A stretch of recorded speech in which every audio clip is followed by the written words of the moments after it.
iniciando esse nosso bate-papo hoje num processo de reflexão. Hoje eu quero fazer com vocês algumas reflexões.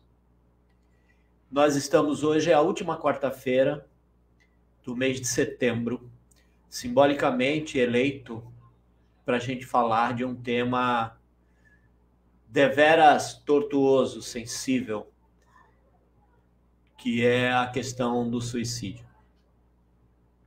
Eu vou fazer algumas reflexões, conversar um pouquinho com vocês sobre esse tema hoje, mas eu vou procurar, talvez não usar tanto essa expressão, suicídio, mas usar uma expressão que é uma referência ao que realmente é o suicídio. O suicídio é uma autolesão fatal. Então, a gente vai, quando mencionar suicídio, eu vou procurar falar sobre a autolesão fatal, abreviando ALF. Então, quando eu falar ALF, entendam, traduzindo para suicídio. O ser humano, ao longo da história, já tem relatos de eventuais suicídios ao longo da existência do ser humano, por diversas razões. Mas na atualidade, o ALF tem se tornado cada dia mais latente, cada dia mais comprometedora a situação. É um quadro deveras importante para que, a nível de sociedade, nos preocupemos em relação a esse fenômeno social. Eu quero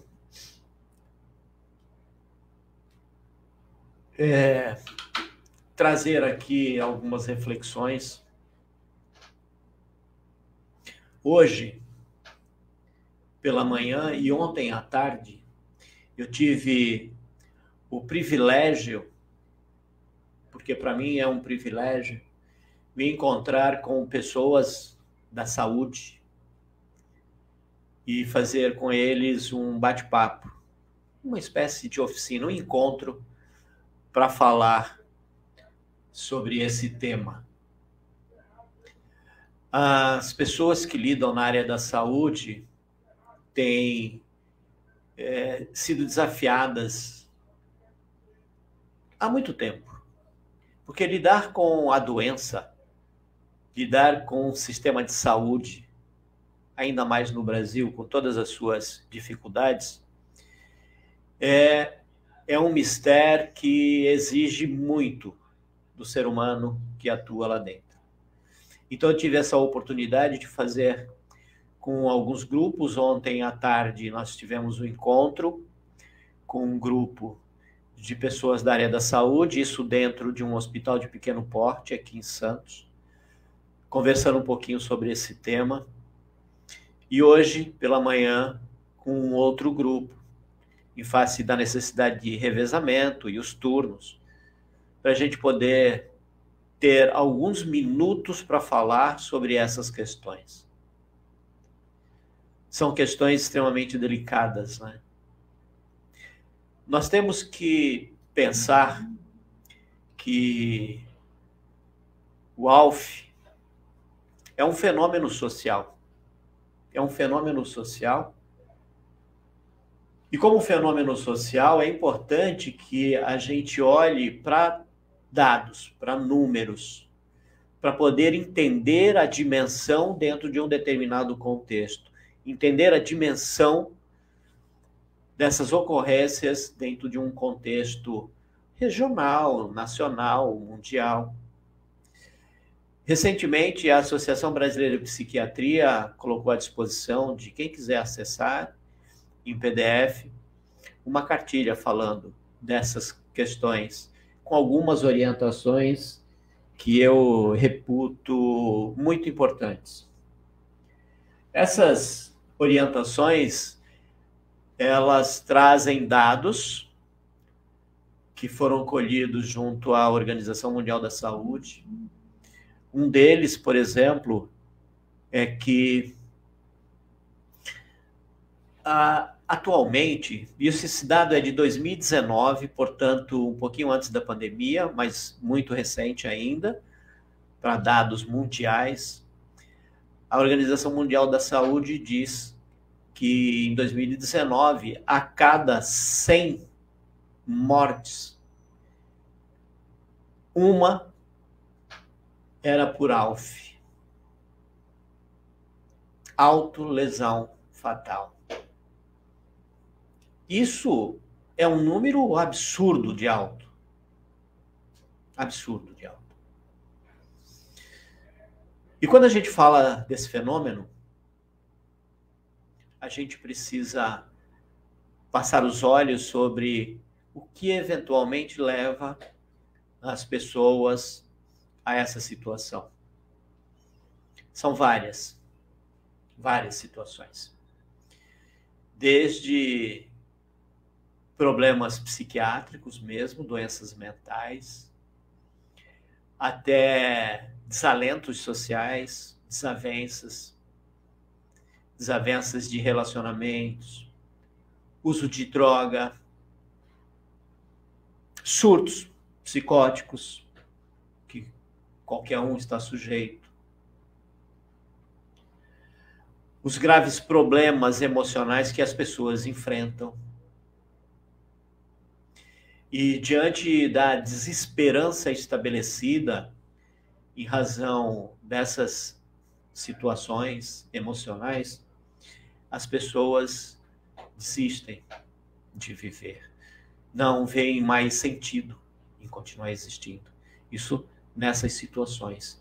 Em outras situações, esses casos acontecem por fatores de problemas mentais mesmo, às vezes alguns problemas mentais, não o ato em si, não a conduta em si, porque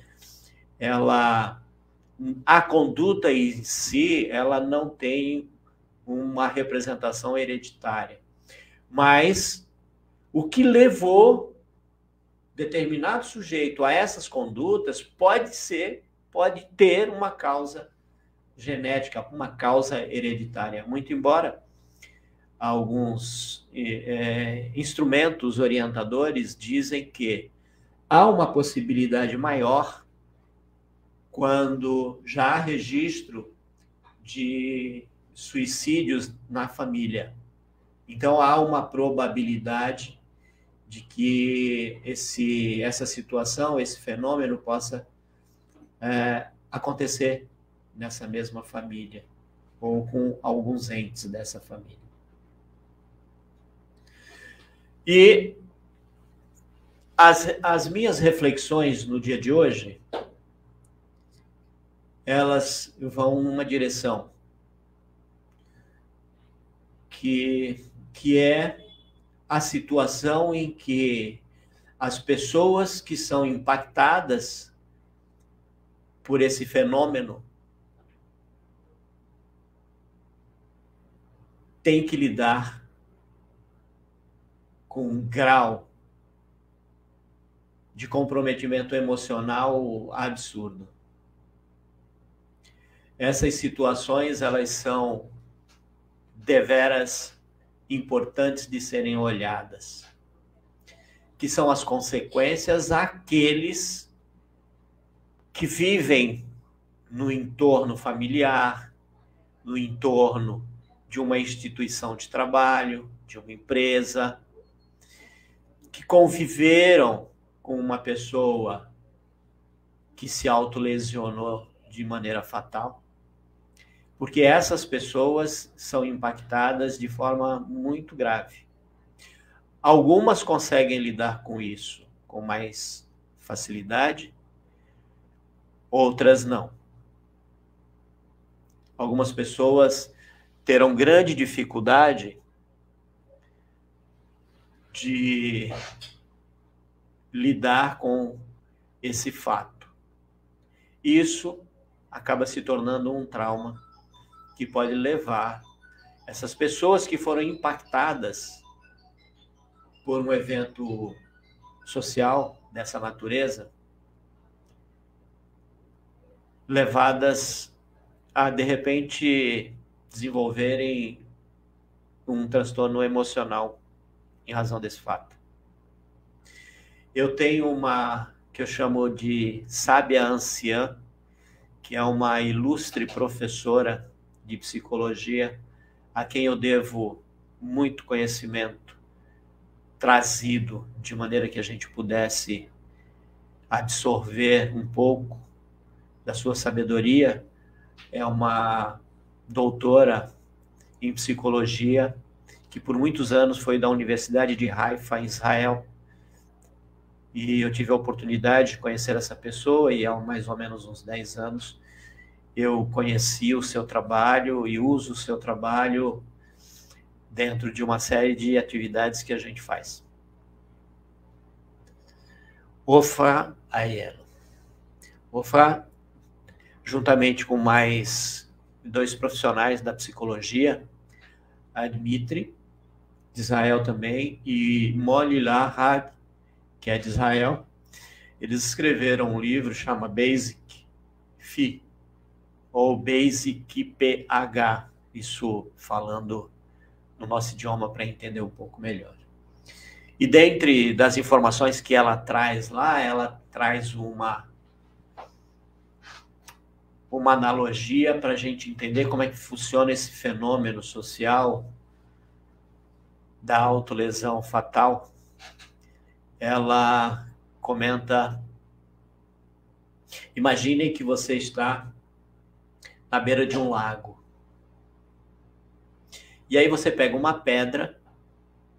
Sabe aquela brincadeira de atirar uma pedra na superfície da água, do rio, do mar, de um lago, e ver quantos kicks essa pedra vai dar? E aí a gente brincava. Então imagina que você está à beira de um lago e você joga uma pedra e essa pedra vai quicando. Em determinado ponto, ela atinge, digamos, um animal que está lá, uma rã, um sapo, e o sapo morre. Então, o fenômeno funciona mais ou menos assim. Uma das pessoas mais impactadas diretamente por essa situação foi o sapo. Ele morreu. Foi a rã, ou foi um passarinho, ou foi uma cobra, qualquer animal que por ali estivesse. Só que, quando a pedra foi lançada, ela começou a criar ondas de movimento na água, e essas ondas, elas foram atingindo a sua margem uma série de outras, vamos dizer, uma série de outros elementos ali, de seres.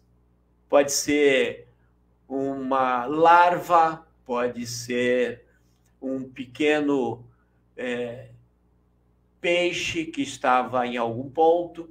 Então, essa turbulência causada pela pedra não necessariamente causou um dano tão grave que levou à morte, mas abalou de determinada forma pessoas ou coisas ou elementos ou sujeitos que estavam ali à margem e não foram diretamente atingidos, como eventualmente a rã ou o sapo que foi atingido pela pedra e sucumbiu em razão disso. Então, traz essa referência para a gente refletir o impacto que determinados fenômenos graves trazem para quem não está diretamente ligado ao evento, mas está no entorno do evento. Então, o que acontece? Essas famílias necessitam de apoio.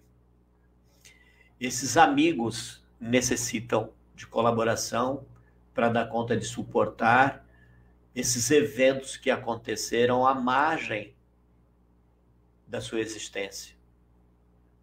E quando nós temos uma sociedade onde o número de eventos como esses têm se tornado absurdamente altos, nós temos, além daqueles que sofreram diretamente por esses eventos, nós temos toda uma sociedade que se torna fragilizada por esses eventos. Além daquelas que estão diretamente ligadas às pessoas, seus familiares, seus parentes, os mais próximos, os mais distantes, seus amigos, a comunidade local, a sociedade um pouco mais distante, mas que por meios de comunicação estão recebendo todas essas informações.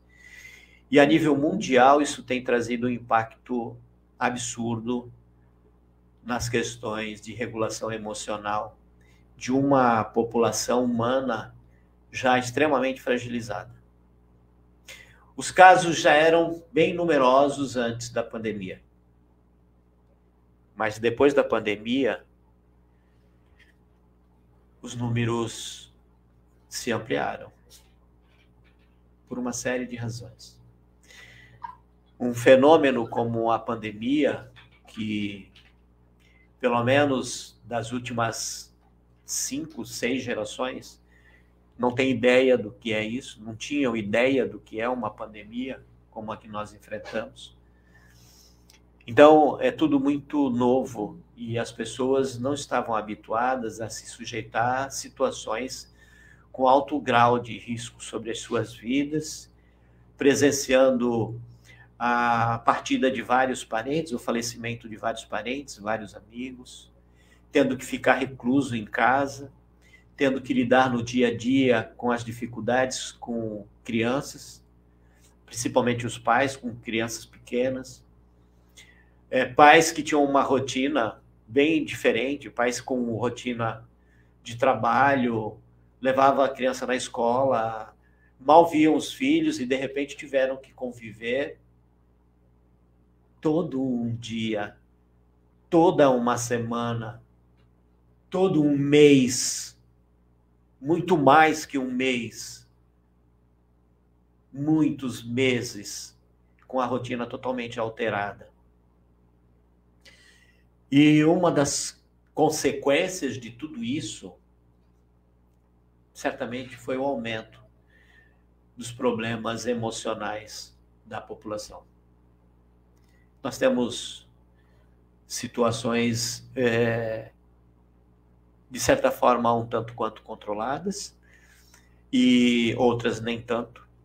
Nós temos um sistema de saúde deficiente, que não dá conta de atender toda uma população com tantas situações graves de saúde acontecendo, por mais esforços que os profissionais da área de saúde fazem. E eu quero deixar aqui as minhas mais legítimas condolências e agradecimentos a essa população de pessoas abnegadas dentro da área da saúde, todas as pessoas da área de saúde. Pessoas que conseguiram, na medida das suas forças, nos ajudar a ter um número reduzido de falecimentos no período da pandemia, e tem que lidar com isso até hoje, com sobrecarga de trabalho, com uma fragilidade do sistema de saúde latente, com uma injustiça social que não dá conta de absorver o número de pessoas que precisam dos sistemas públicos de saúde hoje. Então, esses números de autolesão fatal têm uma importância deveras enorme para que os nossos gestores públicos possam ter parâmetros para buscar uma melhoria no sistema. Porque nós temos muitas pessoas precisando de acesso a psicólogos, precisando de acesso a psiquiatras, precisando de acesso às unidades básicas de saúde. Sistemas que realmente são muito carentes no nosso país. O Setembro Amarelo é um evento simbólico para que nós tenhamos a oportunidade de ser alertados para a necessidade de nos reconhecermos humanos. Nós precisamos entender que ser humano não é ser humano individual, é ser um humano baseado na experiência de compartilhar com o outro suas alegrias, suas dores, suas dificuldades. O ser humano que nós precisamos e que atualmente é o ser humano requisitado para fazer diferença, é o ser humano que precisa se reconhecer no seu semelhante. É o ser humano que precisa observar com gentileza as dificuldades do outro.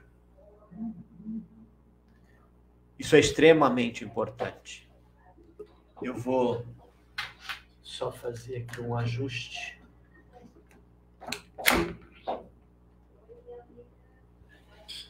É um ser humano que cada dia mais é requisitado, é um ser humano requisitado para saber ouvir. Mas não é o saber ouvir simplesmente. O que nós precisamos hoje é fazer o exercício de ouvir o outro com gentileza. É fazer o exercício de criticar, quando necessário, com gentileza. É o ser humano que precisa aprender a orientar com gentileza. É o ser humano que, se for necessário julgar com gentileza. É o ser humano que precisa aprender a ser gentil, não só com o outro, mas ser gentil com ele próprio. Se auto-reconhecer dependente da gentileza individual, para que aí ele possa entender a importância da gentileza para o outro. O ser humano, ele tem desenvolvido, e o ser humano é extremamente dedicado ao outro. Quando ele é requisitado, quando o ser humano é requisitado a servir, ele se põe à disposição do servir. É por isso que, passados milhares de anos, o ser humano ainda continua na face da Terra. Porque o ser humano sabe da necessidade de se reconhecer no outro. Às vezes, as suas dores são tão grandes que ele se perde em meio a tanta angústia e não se reconhece nem nele próprio. E aí é que entra a necessidade de uma rede de apoio humana, de uma rede de apoio de profissionais da área da saúde, profissionais da educação, de profissionais em qualquer área cuja empatia possa ajudar o outro a superar alguns desequilíbrios que porventura ele esteja passando. O exercício da gentileza, de reconhecer no outro as necessidades que ele próprio tem, já é um grande passo para que a gente possa continuar sobrevivendo enquanto espécie. É se reconhecer no outro que nos faz fortes. É se reconhecer no outro que nos faz buscar o exercício de 2 atributos de extrema importância para a gente continuar existindo enquanto espécie. É a memória e a imaginação. A memória e a imaginação são atributos essenciais à manutenção da espécie humana. Porque é por causa da memória que a gente evita dano maior e que a gente constrói coisas para evitar coisas que antes tivemos que lidar de forma desagradável. A memória é que torna o ser humano inteligente. E a imaginação é que promove esse exercício da inteligência de maneira que o ser humano possa continuar existindo.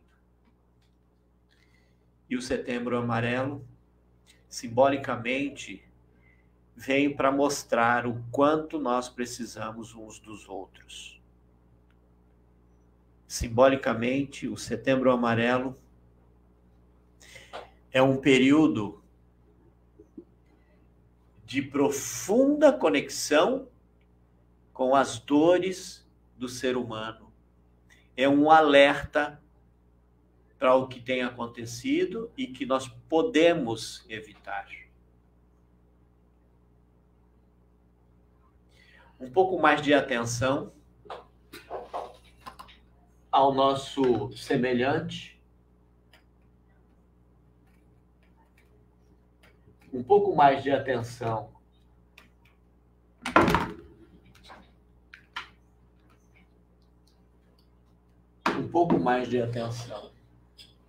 e de dedicação vale uma vida. 1 minuto que você possa dar de atenção a alguém que está introvertido, que se refugia em um canto, que evita contatos constantes.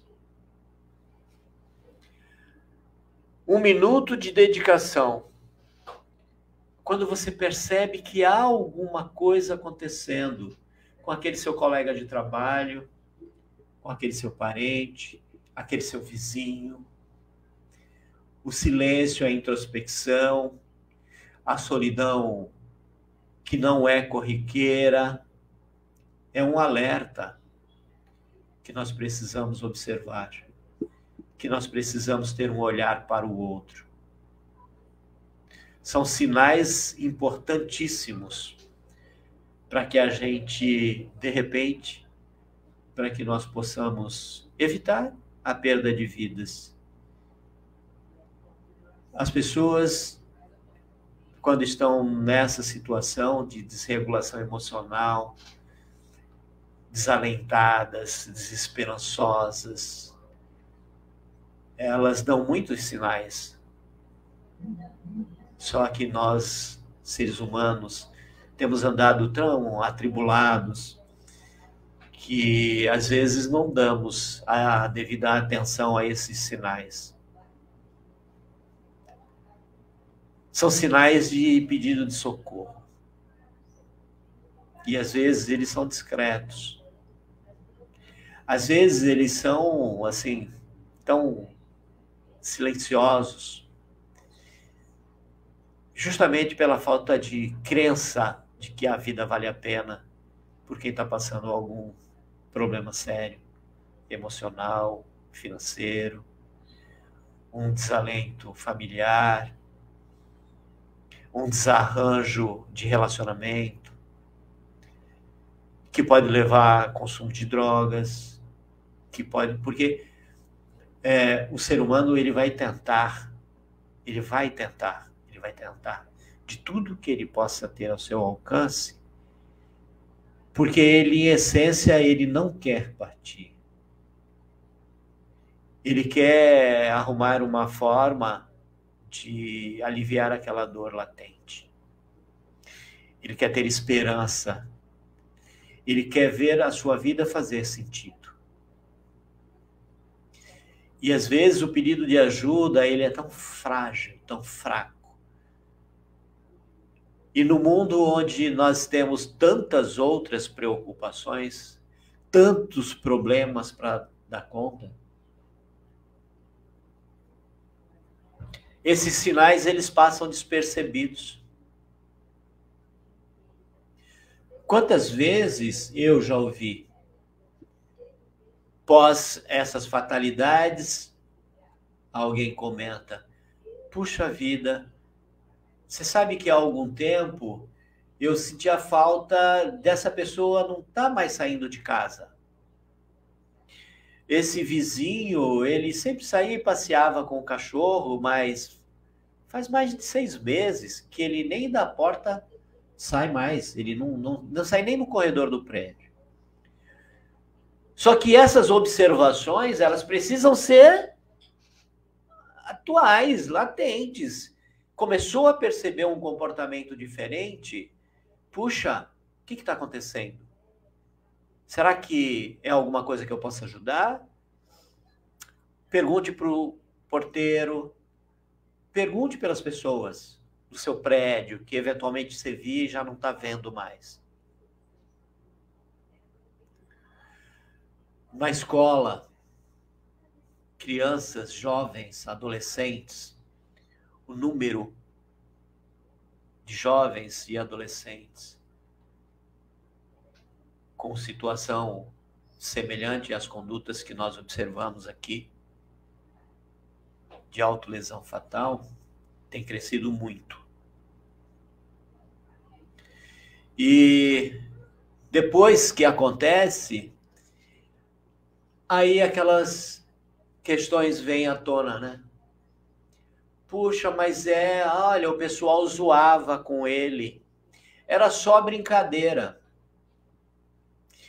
A gente não tinha ideia. Ele se isolava, ele não queria participar das brincadeiras. Na hora do intervalo, ele ficava na sala de aula. Isso eu digo colegas que convivem ali no dia a dia, na rotina da escola. E os professores e os educadores. Tem que estar atentos. Tem que estar atentos.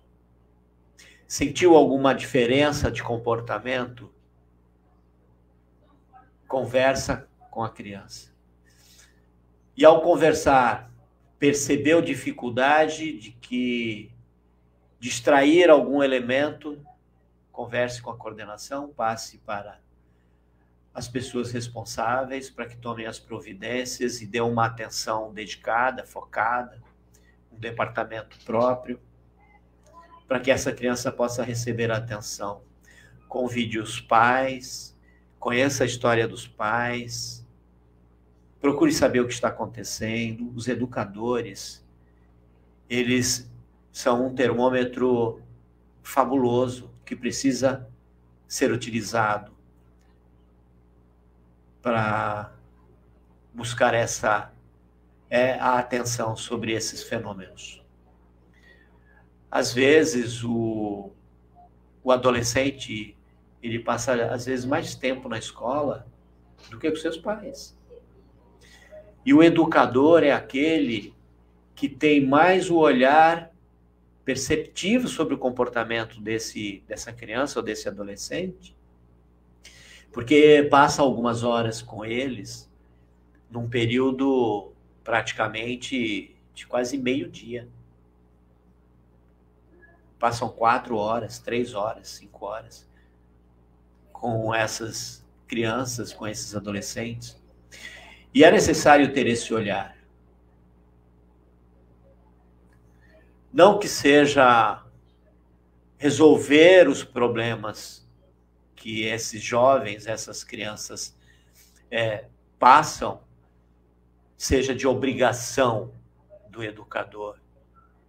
Mas o educador tem a obrigação de estar atento aos seus alunos, de ter um olhar cauteloso sobre o comportamento desses alunos, para que possa, então, acionar aqueles que são competentes para buscar mais informações e, de repente, evitar que casos graves, como a autolesão fatal, aconteçam.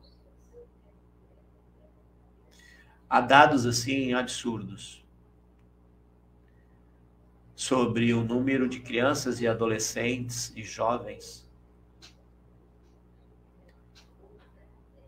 que causaram a autolesão fatal.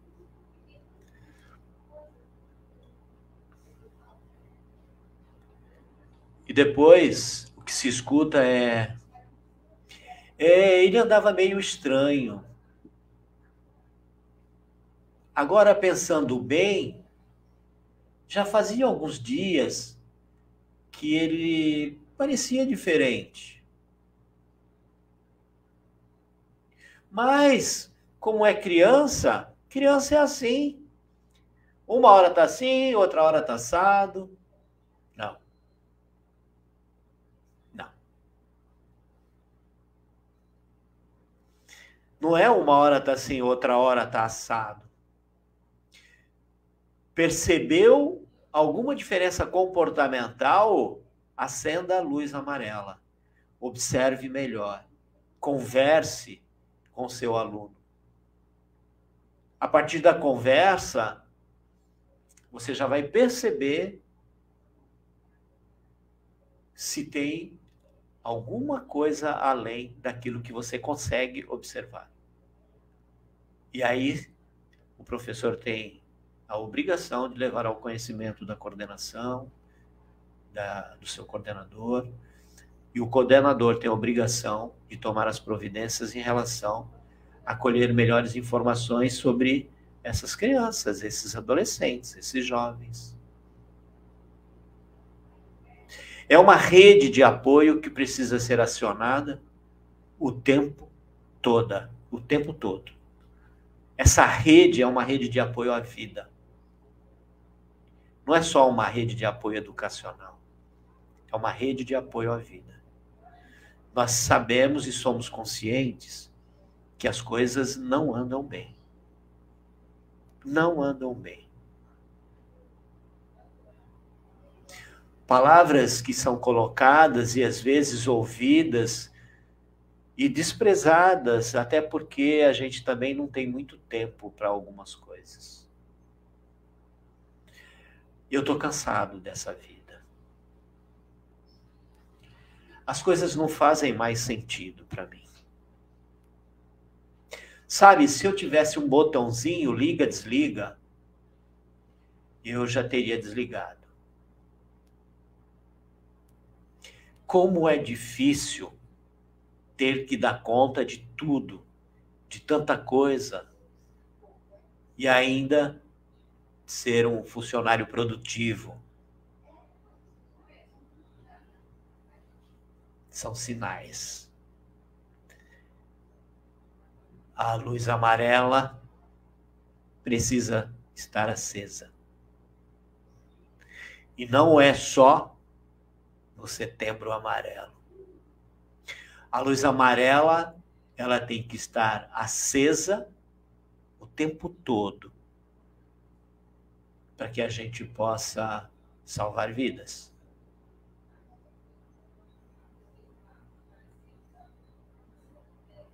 Tem uma instituição que certamente todos vocês conhecem. É o CVV, Centro de Valorização da Vida. Eu quero render aqui as minhas homenagens, como eu já fiz a todos aqueles da área da saúde, todos. Eu não preciso nominar, todos são de extrema importância para que a gente possa ter um mundo melhor. Todos. Cada um com a sua função, cada um dentro da sua atividade, cada um com seu papel, mas cada um fazendo essencialmente um papel que a todos é possível. É o papel de ser humano. E o Centro de Valorização da Vida, o CVV, há 61 anos faz um trabalho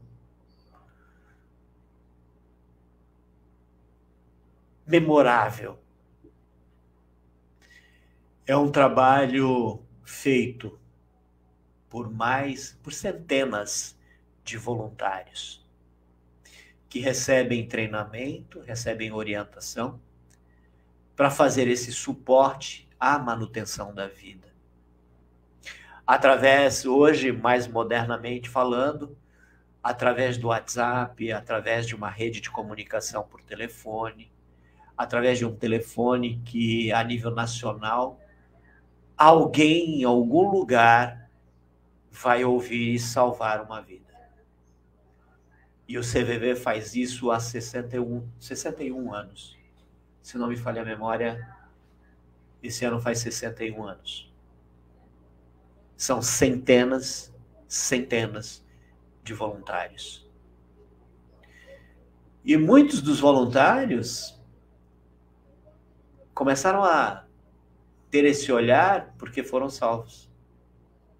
Tiveram as suas vidas, de uma certa forma, preservadas por ajuda de algum outro voluntário do próprio CVV, do Centro de Valorização da Vida.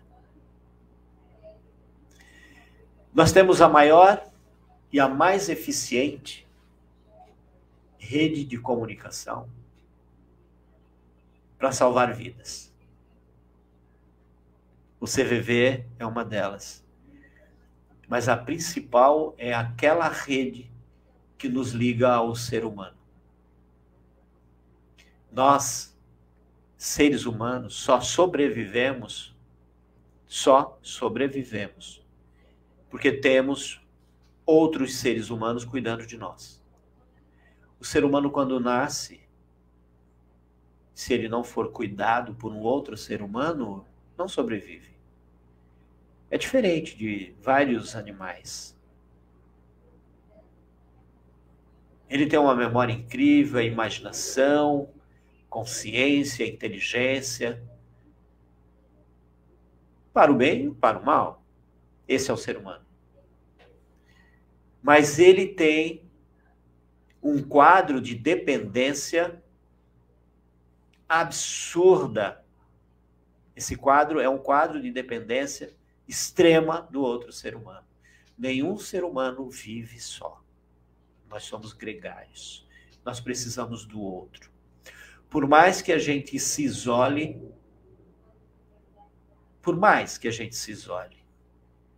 nós estaremos de uma ou de outra forma dependendo de outros seres humanos. O Setembro Amarelo, ele é simbólico. E de uma importância atroz. Mas ele não pode terminar no final de setembro.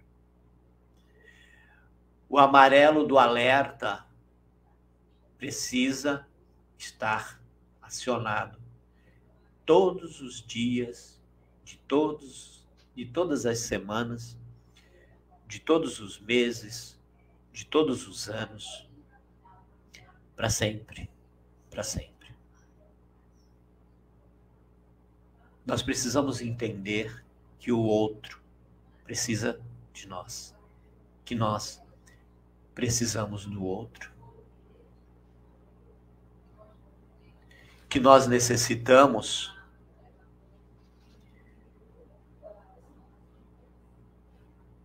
dessa conexão que já é geneticamente estabelecidas em nós. Os neurônios espelhos, eles representam uma estrutura biológica que é para poder nos garantir a continuidade da espécie. Porque a gente vai aprendendo vendo um outro ser humano fazendo. A gente vai imitando os comportamentos, a gente vai imitando a fala, a gente vai aprendendo a ser, a movimentar, porque nós temos essa capacidade intrínseca, biológica. que nós não podemos perder de vista. Nós, seres humanos, precisamos entender que a nossa existência está diretamente ligado ao outro.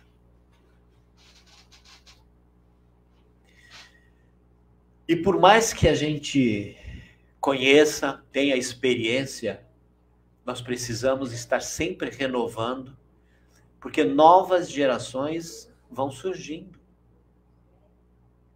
E a nossa memória, até por medida de preservação, ela é falha. Nós não conseguimos lembrar de tudo. E não só a memória individual. A memória coletiva vai se perdendo ao longo das substituições por novas gerações. Imaginem vocês que em 100 anos temos aí por volta de 4 gerações. Quanta coisa se perdeu e novas gerações não receberam essa informação. E é muito simples de entender isso. Vez por outra, são descobertas ruínas pertinho da gente. E nós nem sabíamos mais que aquela cidade existiu, que aquele povo existiu. Ruínas são encontradas, tomadas pela natureza, com poucos anos, 200, 300, 400 anos atrás.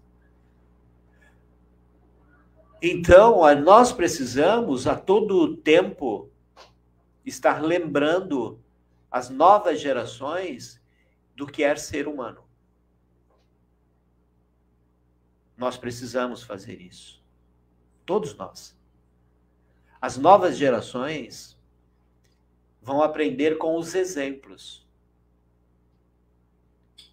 Vão aprender com as experiências daqueles que já estiveram por ali. E se nós desistirmos de ensinar as novas gerações, de mostrar às novas gerações como lidar com as alegrias, com as tristezas, falar das nossas músicas, falar da nossa cultura, contar a nossa história. Se nós deixarmos de fazer isso, hoje, daqui a 3 gerações, se considerarmos a cada 25 anos uma geração, em 3 gerações, nós teremos o quê? 75 anos. Se eu perguntar para você, você lembra do seu bisavô?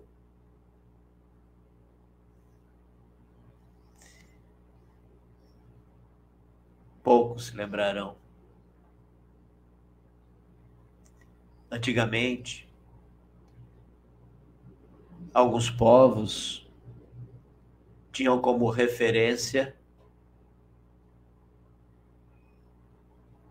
as referências mais importantes eram dos seus ancestrais. Hoje, nós falamos tanto em ancestrais, falamos historicamente. Algumas pessoas falam dos ancestrais,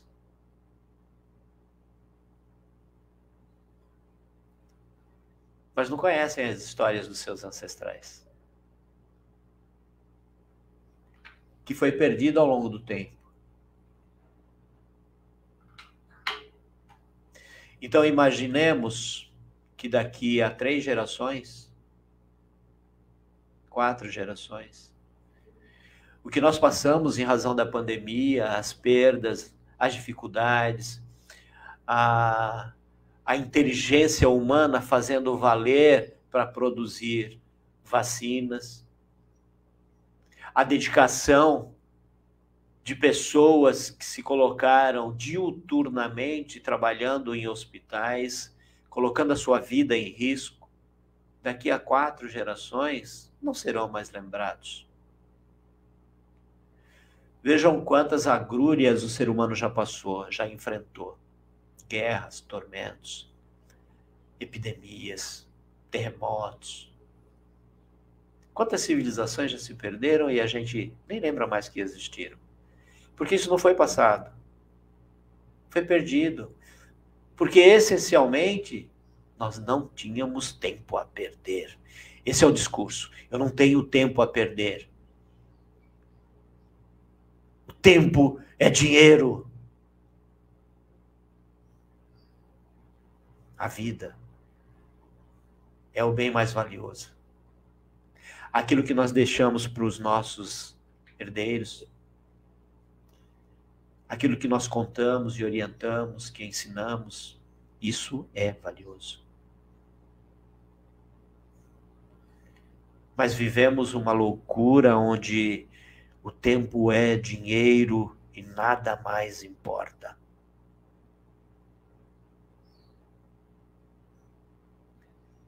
Nós precisamos ter um olhar diferente para nós próprios. Olhar com gentileza para o outro. Enxergar no outro o humano que somos.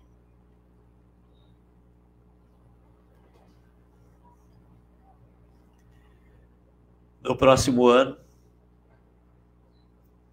outro setembro virá, outro setembro amarelo será colocado em discussão, e assim sucessivamente.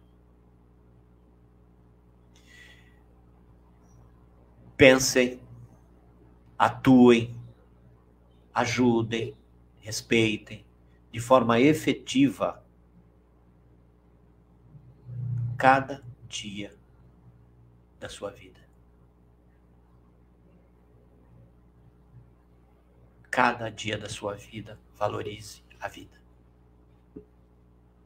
Respeite a vida. Respeite a dor. Se predisponha a ouvir. O bem mais precioso que nós temos é o apoio coletivo do ser humano em prol do ser humano. Nada mais terá importância se nós perdermos a nossa essência enquanto seres humanos. Não vai ter dinheiro que justifique, não vai ter patrimônio que justifique o desrespeito pelo seu semelhante. Nada disso vai fazer sentido quando você estiver à beira da partida, onde quer que seja, num leito de hospital, por exemplo.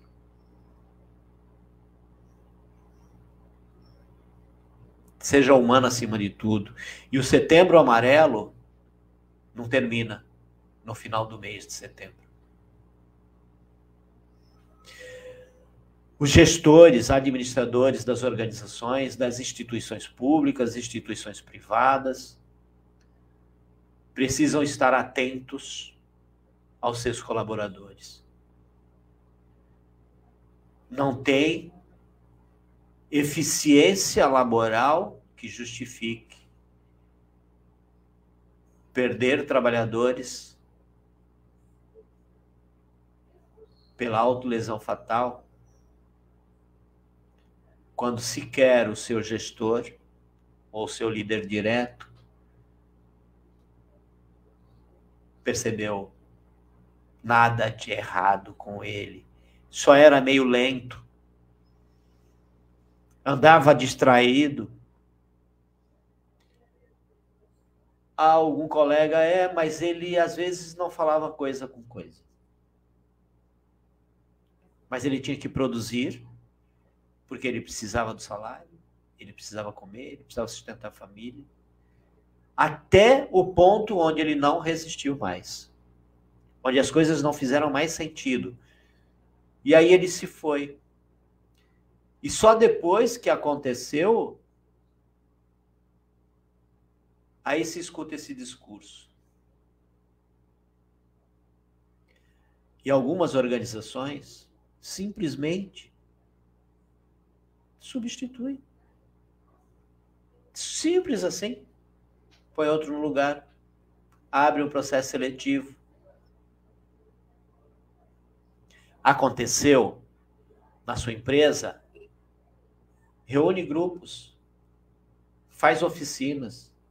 Traz profissionais para falar sobre o que aconteceu, para orientar, para fazer com que eles se sintam confortáveis em abrir seus corações, em falar sobre as suas dores, seus sentimentos. E aí eles vão se sentir acolhidos, porque é como aquela analogia da pedra no lago. Todos os que estão em volta serão atingidos de alguma forma, quando no ambiente de trabalho algo assim acontece. E já não vivemos mais no mundo onde o lucro justifica qualquer coisa. As empresas estão assumindo compromissos com a sociedade, as empresas estão assumindo o compromisso com o meio ambiente, as empresas estão assumindo o compromisso de ter gestores, de ter administradores que agem com transparência, com responsabilidade, porque o mundo já não aceita mais o lucro pelo lucro. O ser humano é a parte mais importante de todos os processos. Possamos, evidentemente, como ocorre hoje, estar num mundo de alta tecnologia, onde o ser humano está sendo substituído em algumas atividades, mas certamente em outras eles estarão sendo necessários, requisitados. Mas até a tecnologia para funcionar com eficiência e trazer os resultados que nós esperamos, precisam de seres humanos. E nós não podemos permitir que esse número de autolesão fatal continue a crescer. Nós precisamos ter um olhar mais humano para tudo que está acontecendo.